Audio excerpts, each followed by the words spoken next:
आप देख रहे हैं डार्क फाइल्स। तो चलिए बढ़ते हैं आज की इस कहानी की ओर।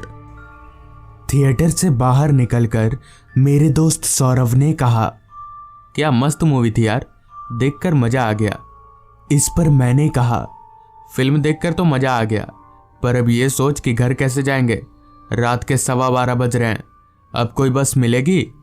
इस पर सौरभ बोला, पता नहीं बस मिलेगी या नहीं। मैं कभी इतनी रात में इधर आया नहीं हूँ। वो तो तूने जिद किया इसलिए मैं आज चला आया, वरना मैं नहीं आता। जिसके बाद मैं और सौरभ रोड की तरफ जाने लगे। मैं और सौरभ हम दोनों बचपन के दोस्त हैं। हालांकि सौरभ मेरे गांव में नहीं रहता है, मगर फिर भी हम लोग हफ्ते में एक आध बार किसी न किसी तरह से मिल ही लेते हैं। चलकर जैसे ही हम लोग रोड पर पहुंचे कि तभी पीछे से हमें किसी गाड़ी के इंजन की आवाज़ आने लगी। हम दोनों पीछे मुड़े तो पाया कि एक टूटी फूटी मरियल सी ऑटो रिक्शा चलते हुए हमारी तरफ आ रही है। जिस पर मैंने सौरभ से कहा, देख भाई, कैसे भी करके इस रिक्शा वाले को मना ले, वरना पैदल जाना पड़ेगा। मेरी बात सुनते ही सौरभ हाथ दिखाकर उस ऑटो रिक्शा को रुकवाने लगा। रिक्शा ठीक हमारे पास आकर रुकी, जिसके बाद सौरभ ने रिक्शे वाले से बात की। हालांकि पहले पहले तो रिक्शे वाले ने हमें घर तक छोड़ने के लिए साफ तौर पर इनकार कर दिया था, मगर जैसे तैसे पता नहीं कैसे सौरभ ने उस रिक्शे वाले को मना ही लिया। जिसके बाद हम लोग तुरंत रिक्शा में बैठ गए और रिक्शा हमारे गांव की तरफ आगे बढ़ने लगी।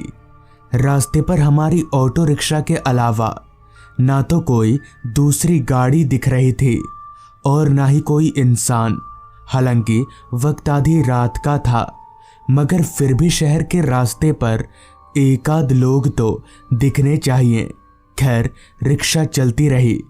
जैसा कि सौरभ मेरे गांव का नहीं था, इसलिए जैसे ही उसका गांव आया, वो ऑटो रिक्शा से उतरकर अपना भाड़ा क्लियर करके अपने घर की तरफ चला गया।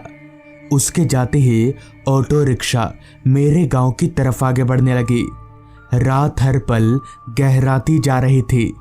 रास्ते पर अभी तक मुझे कोई शख्स नहीं दिखा था। मुझे समझ नहीं आ रहा था कि आखिर आज सारे के सारे लोग गए तो गए कहाँ। मगर फिर मैंने सोचा, ठंड का मौसम है, शायद इसलिए कोई नहीं दिख रहा होगा। मेरा गांव अभी भी काफ़ी दूर था, तो जाहिर सी बात है मुझे वहां पहुंचने में अभी वक्त लगने वाला था। ऊपर से ऑटो रिक्शा इतने धीरे चल रही थी कि कोई बैलगाड़ी भी उस ऑटो रिक्शा को पार करके आराम से आगे निकल सकती थी। रिक्शा की ये सुस्त रफ्तार अंदर ही अंदर मुझे चिढ़ने पर मजबूर कर रही थी, मगर मैं रिक्शे वाले को कुछ बोल भी नहीं सकता था। कहीं नाराज होकर अगर वो मुझे रिक्शा से उतार देगा तो एक अलग ही मुसीबत हो जाएगी, जिस वजह से मैं चुपचाप अपनी सीट पर बस बैठा रहा और अपने गांव के आने का इंतज़ार करने लगा। आधे घंटे का सफ़र लगभग 1 घंटे में पूरा करने के बाद जब ऑटो रिक्शा मेरे गांव में दाखिल हुई, तभी ऑटो ड्राइवर ने रिक्शा रोक दिया।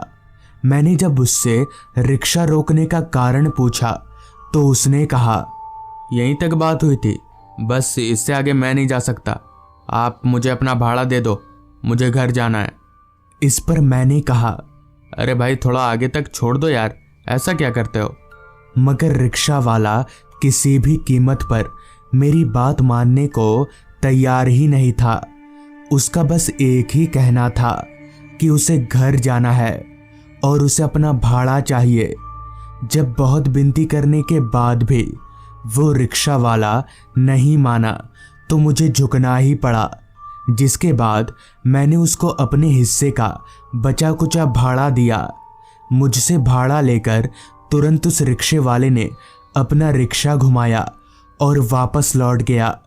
मगर जाते जाते वो मेरी परेशानी बढ़ाकर गया, क्योंकि जिस जगह पर उसने मुझे उतारा था वहाँ से मेरा घर अभी भी लगभग 2 किलोमीटर जैसा था और अब मुझे 2 किलोमीटर पैदल चलना पड़ेगा।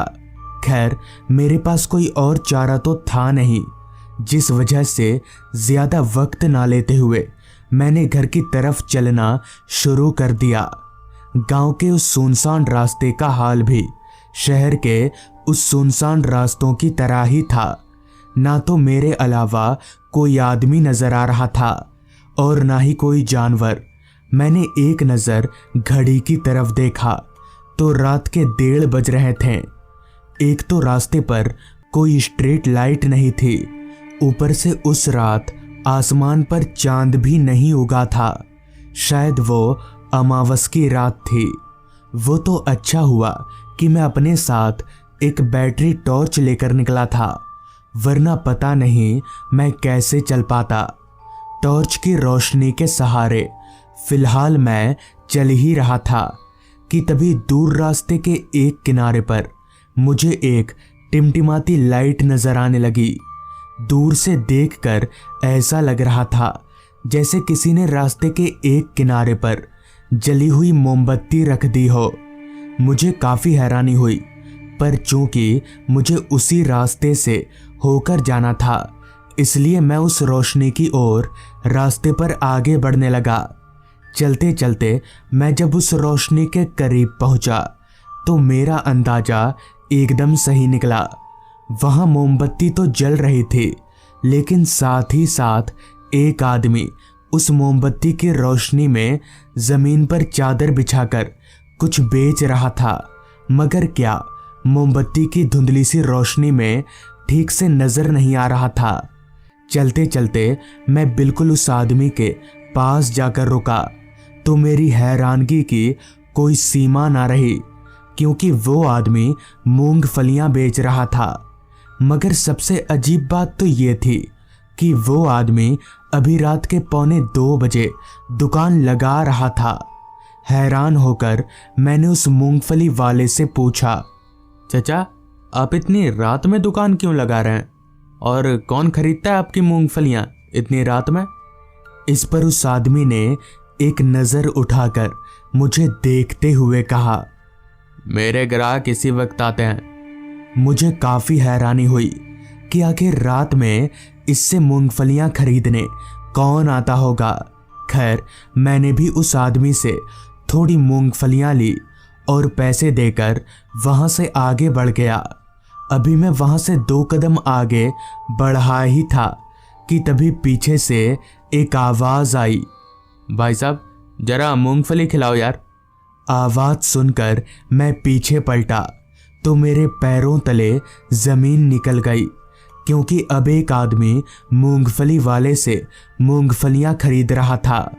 अजीब बात ये नहीं थी कि वो आदमी इतनी रात में मूंगफली खरीद रहा था, बल्कि अजीब बात तो ये थी कि उस आदमी का चेहरा आधा कटा हुआ था और साथ ही अब उस मूंगफली वाले का चेहरा भी पूरी तरह से बदल चुका था।